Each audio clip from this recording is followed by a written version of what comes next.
پر همدې موضوع د بحث لپاره په ژوندۍ بڼه راسره وصل دی د نړیوالو چارو کارپوه ښاغلی عزیز معارج صاحب. معارج صاحب سړی مشې وخت دې بخیر، خپرونې ته هم په خیر راغلی. معارج صاحب، خلیلزاد ویلي چې په افغانستان د پاکستان بریدونه ناکام و، په ټوله کې کوم څوک چې دوی غوښتل چې په نښه کړي په افغانستان کې اصلا په افغانستان کې ونه. ستاسو له انده آیا په رښتیا هم د پاکستان بریدونه په افغانستان کې ناکام و؟ مننه جناب لالی صاحب. لومړی تاسو تخنیکي همکارانو ته، لیدونکو اورېدونکو ته سلام او احترامات وړاندې کوم. دا خو بېشکه واقعا خبره ده چې دا برید ناکام و، ځکه هغه هدف د سیاسي چې دوی درلوده، نه هغه واقعي مقصد. هدف سیاسي دا و چې دوی غوښتل چې نورولي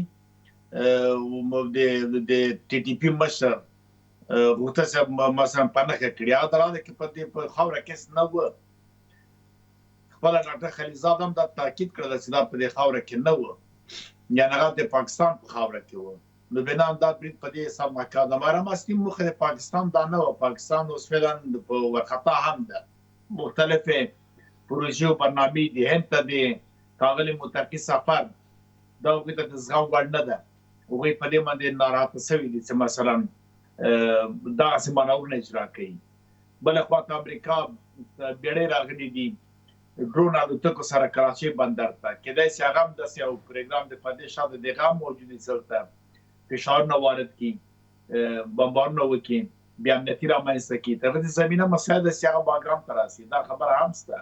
د روسیې کړنې هم چې بار بار ما ویلې دا یو تخریص جوړوي غربي نړۍ ته. مثلا چین او روسیه او ایران نږدې کېدل، خصوصا بیا روسیه فارمات ماسکو ته دا ورکول، بیا تش لاس بېرته رالیږل. دا په خپله ما تاریخ ترې تشریح کړی چې همیشه روسیه ته مداخله کړې ده، موږ له غربي نړۍ سره په جنګ اخته کړي وو.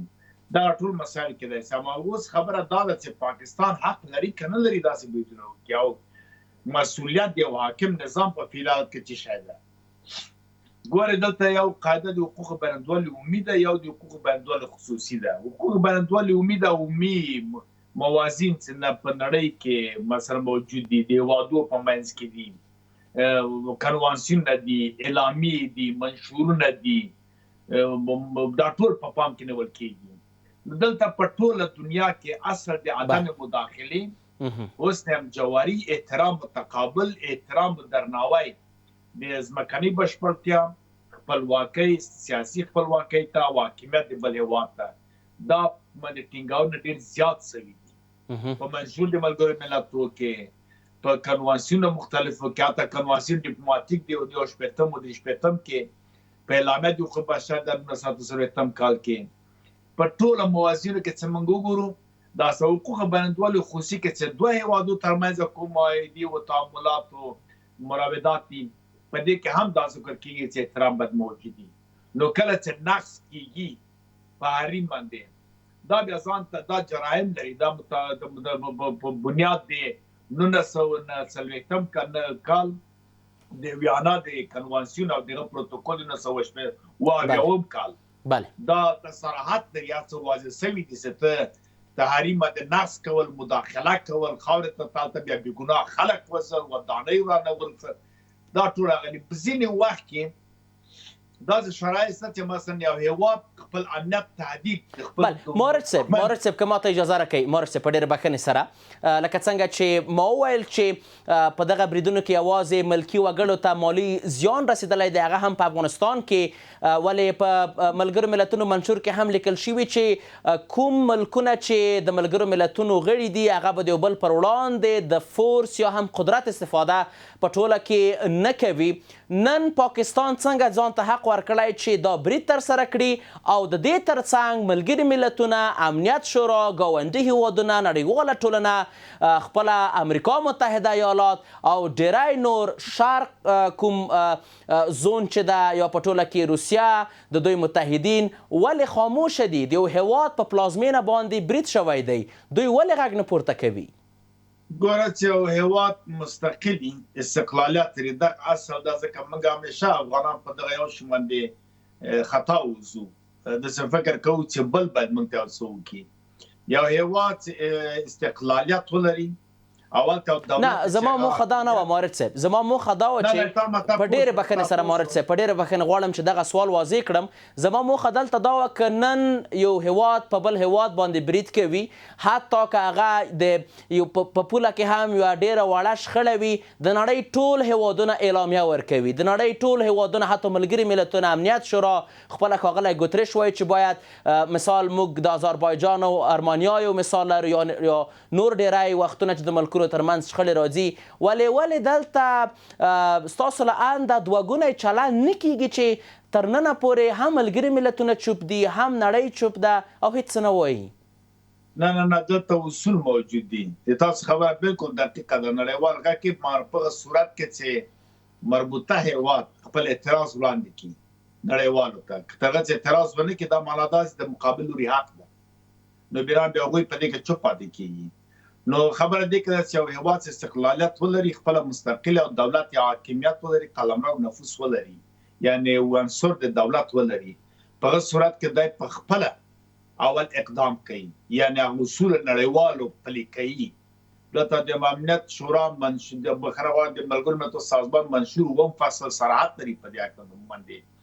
بیا که چیرې نقص او شی موجود کیږي، بزین حالات کې اجازه ای هغه داسې شرایط دي چې یو د هیواد دښمن دلته موجود دي، یو مخالفه ډله موجوده وي، یا هغه ته امنیت تهدیدېږي، په لومړي پړاو کې هغه راځي له مقیم د خپل هیواد سره، د مقابل هیواد سره د سره خپل ستونزه شریکوي، د په همکارۍ د توای د اقدام کوي.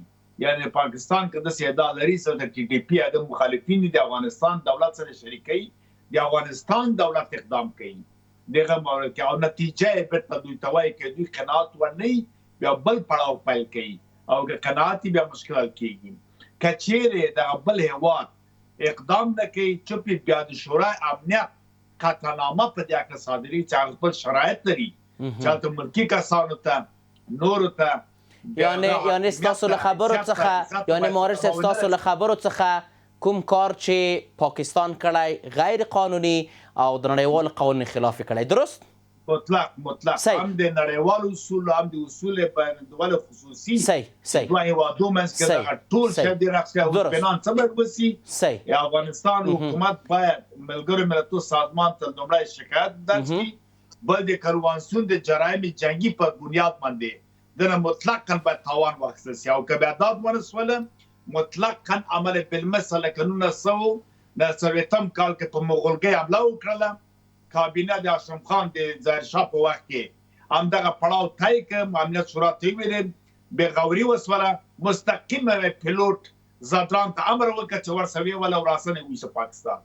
درست. درې الوتکې د ډاکټر نجیب په وخت کې راغللې، د افغانستان حریم ناس کې فیصله وسوله، بیرته پیلوټ ورغی، هم الوتکه ورته ویشتله، بیرته راغله ورسه بمبارډ وکړه، درې بمې په واچول او سکاټ یې پرې ووت، ځکه دا نو د حیثیت و درست. مورد صاحب غواړم چې د دغه بحث بل لوري ته راشم. ښاغلي خلیلزاد ویل که خان په قدرت کې وای، که عمران خان لومړی وزیر وای، نو بیا به هیڅ کله دغسې یو ډول برید نه رامنځته کېده، او په ټوله کې دوی به کومې ډلې چې دي اوس مهال یا کوم مخالفین چې دي په پاکستان کې له هغوی سره به هم خبرې اترې او مذاکرات په ټوله کې شوي وو. فکر نه کوئ چې دلته غیر مستقیم خلیلزاد دې ته اشاره کوي چې لکه څنګه چې تاسو په خپلو نورو بحثونو کې ویلي چې اوس مهال هغه وخت دی چې خان له زندان څخه راووځي؟ بالکل دوه خبرې دي. یو خو همدا هدف ده، خان راوباسي سل په سلو زمینه دا مقدماتي خبرې زمینه ورته مساعده وي. دا هېڅ امکان ځکه فیصله همدا شوې ده، د دوی بهرنی او کورنی سیاست له غربه ټاکل کېږي، دا واقعیت خبره ده. اما یو خبره ده چې عمران خان با نفوسه سړی و، هم په پښتنو کې ځکه دی په خټه پښتون و، هم بلوڅو کې ځکه د نیات بلوڅه وه، دغه لپاره ډېر زیات اړیکې هم درلودلې. په پنجاب او په سند کې چونده یو وخت کې د ځوانانو منځ کې کفتان تېر شوی د کرکټ، او ډېر مینه خلکو سره درلودله، او خصلت تنخو هم یو آرام مجازه صلح‌آمیزه سړی و، او همیشه له مخالفینو سره د خبرو لرنه مشکلات حلوله. نو هغه یو خاص محبوبیت لکه کشمیریان دي، که پنجابیان دي، که سندیان دي، که په افغانستان سره ښه اړیکې په خپل وخت و زمان کې درلودل، له خپله امارات اسلامي چارواک سره اړیکې درلودلې په قطر کې خبرې وکړې په وخت زمان کې د افغانستان سول د پاره ایران سره اړیکې جوړ کړې سعودي سره اړیکې جوړ کړې هند سره ډېر نرم سیاست درست ډېر مننه نو بنا هغه مسایل سره د امدا وجه چې هغه غربي نړۍ هغه مقطع کې زنداني کې اوس وخت ثبت زندان راو ډېره زیاته مننه د نړیوالو چارو کارپوه ښاغلی عزیز مارچ په خپرونه کې ستاسو له ګډون څخه نړۍ منندوی یم کور مو آباد چې موږ ته مو وخت راکړ تاسو سره مننه مهرباني